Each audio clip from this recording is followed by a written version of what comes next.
Alors bienvenue dans cette nouvelle vidéo. Donc aujourd'hui nous allons parler d'un sujet, toujours le surdoué. Alors on m'a demandé pourquoi est-ce que le surdoué a tendance à être victime de harcèlement scolaire. Alors il faut savoir qu'effectivement le harcèlement scolaire se fait via un groupe, donc généralement il y a un ou deux individus, enfin, quelques individus qui vont clairement choisir une victime. Alors pourquoi la victime est-elle choisie? Tout simplement parce que l'attention a été portée sur elle. Donc elle n'est pas responsable nécessairement de ça, mais ça peut être quelqu'un qui s'habille différemment, qui est différent d'une façon ou d'une autre, qui se coiffe différemment, qui a un comportement différent des autres. Donc c'est évidemment le cas du surdoué qui lui fonctionne déjà différemment à la base, donc forcément il va plus facilement être victime du coup du harcèlement scolaire. Alors, donc ça peut être aussi quelqu'un qui est plus timide. Alors on sait par expérience que le surdoué est timide et révolté tout à la fois, donc ça veut dire qu'il a une certaine révolte intérieure, donc ce qui va lui permettre parfois de nouer des liens ou de se sentir proche en tout cas de personnes qui sont plus révoltées aussi dans la classe, parfois carrément proche de son bourreau. Et alors, par contre, il est aussi timide parce qu'il n'ose pas s'exprimer, il n'ose pas exprimer sa personnalité, parce qu'il sait par expérience que cette personnalité a plutôt été brimée et donc il a tendance à cacher son fonctionnement. Donc il va mimer les choses et à certains moments il se peut qu'évidemment il fasse des erreurs et donc que ces belles apparences se cassent la gueule. Donc lui, il va jouer beaucoup avec les apparences pour essayer justement d'être à la hauteur, de se faire accepter, etc. Et ça peut aussi être un indice qui fait en tout cas que les autres le perçoivent comme un usurpateur. Voilà. Et d'ailleurs, c'est un peu la peur du surdoué d'être vu de telle façon.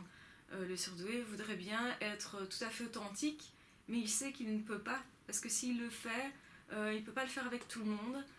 Ça va choquer les autres et donc ça va déranger et donc il va plus facilement être la cible justement du harcèlement. Donc le surdoué par exemple n'accorde pas d'importance ou beaucoup moins au maquillage, au sujet de conversation des ados en fait, hein, la coiffure, le maquillage, des choses qui sont plutôt superficielles pour lui en tout cas, hein, qui détermine comme étant superficiel, et donc du coup il va fuir certaines conversations, et ça peut être ça simplement, ça peut être interprété comme du rejet de la part des autres. Alors son côté révolté, sa façon d'être authentique en fait, il ne saura pas ne pas dire les choses, quand il est révolté contre quelque chose, il éclate parfois. Et donc ça peut aussi en faire une victime. Et alors, le surdoué paraît parfois fragile. Je dis paraît parce qu'il ne l'est pas. En fait, il a des capacités de résilience qui sont beaucoup plus importantes que les autres. Simplement, il ne le sait pas, il ne s'en rend pas compte. Il ne se rend pas compte nécessairement qu'il est plus intelligent que les autres. Au contraire, hein. Généralement, il se croit même peut-être moins intelligent.